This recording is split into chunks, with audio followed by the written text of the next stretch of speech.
If you've been watching my videos recently, you'll know that I've been taking a big interest in stage lighting. I love stage lighting. I think it adds so much to the atmosphere of your show and it can take you to that next level. Well, the good folks over at Shehds have sent me over a moving light to check out. Let's unbox this thing together. Here you can see we got the owner's manual, and the nice thing about this owner's manual is it's full size. Like, I don't have to get my magnifying glass or my glasses out to read this. It's also available online.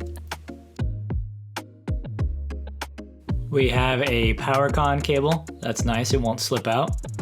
A DMX cable. And some brackets to secure it if you wanted to hang it.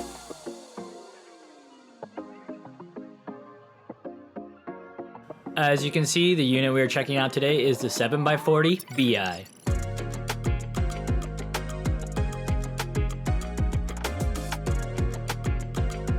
It's actually packed in there really well.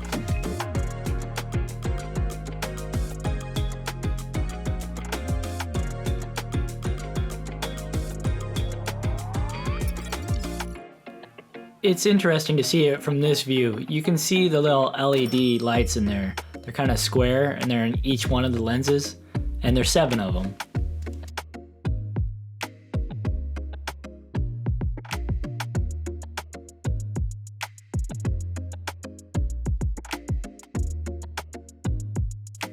We have your PowerCon, the ability to daisy chain PowerCon, DMX, and a fuse.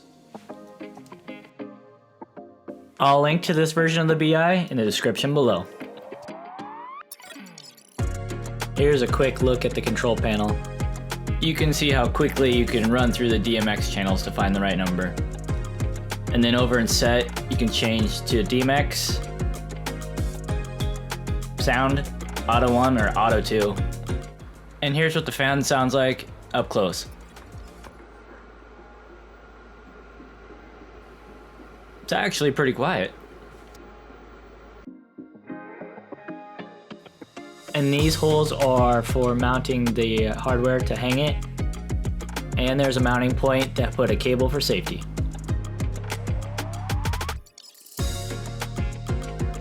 Now, I'm not gonna claim I'm the strongest guy on the planet, but these were tough. I could not do it by hand. But really, you're gonna want that to stay secure, so it's actually nice that it takes a little bit of effort to get that in there, because you don't want those falling off. Alright, let's take this mover to a venue that I work at to get a real-world example of how they work on the stage. But you know what's better than one mover?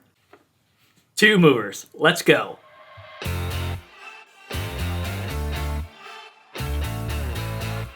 We are gonna bust out the Haze for today, because if you have lights, you want Haze. While the Haze fills the room, I'm just gonna run it through the auto mode to kind of give you an idea.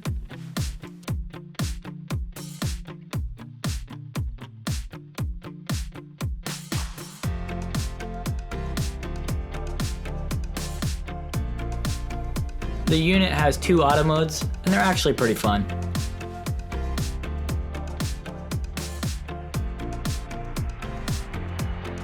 Now, let's check out sound mode. Hey, can you play some music to activate the sound mode?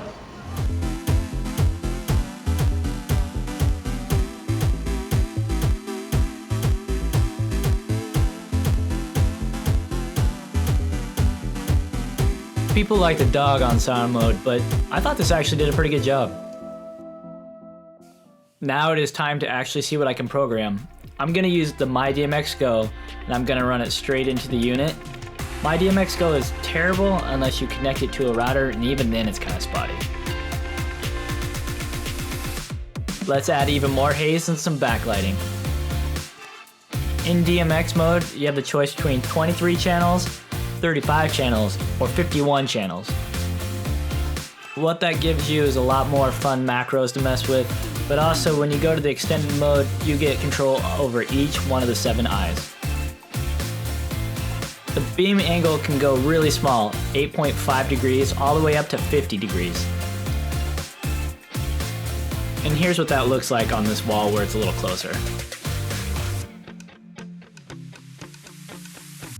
If you're wondering how I got them to go opposite directions, you can either do it in your program or you can just set one of the lights to invert.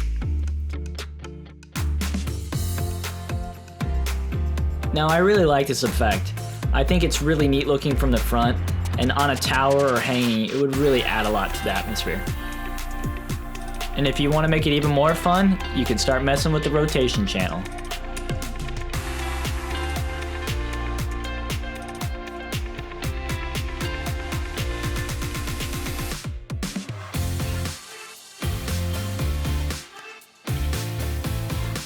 One of the last effects it has is this rotation, and they're made of little squares. I think it's really cool.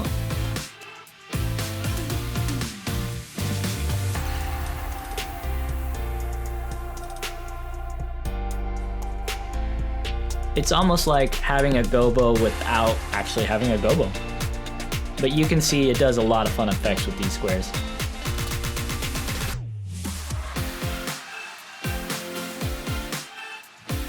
There's just a lot of colorful options at your fingertips when you go the full DMX route.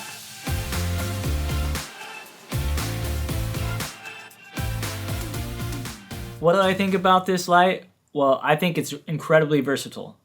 Versatile? Whichever one of those is correct. I think that the effects, some people might think that they're a little gimmicky, but I love the option to have them. Because if you wanted to, you could make them even more elegant by just slowing it down and maybe not zooming in so much, so it's more of a wash that moves around, and it would look really good in a wedding scenario. Or if you want to and you're doing straight DJ stuff, you can make it fast and flashy and it'll look really cool from the front end. Another thing that I really like about this light is if you wanted to, you could use it just as a wash or even a spot, because you can get that beam really, really tight, and even with two, you can see how much of that venue I filled up with color. What do I think about the craftsmanship and the build? Well, mine worked great completely out of the box. I don't have enough information or time with these to know the longevity of them, but they seem to work really, really great. And I think they're aiming for more like churches, bands, local small bar venues, because they're priced appropriately. They're not sky high, but they're not really, really cheap Amazon lights either. They're just right in the middle, and I think they fit for a lot of people. I'm going to continue using these lights as add-ons for bands and for DJs or when I'm doing weddings. I think it's going to be a great addition to my rig. I'll keep you all updated on how they work and how they've been holding up. Thank you so much for joining me in this video, and we'll see you in the next one.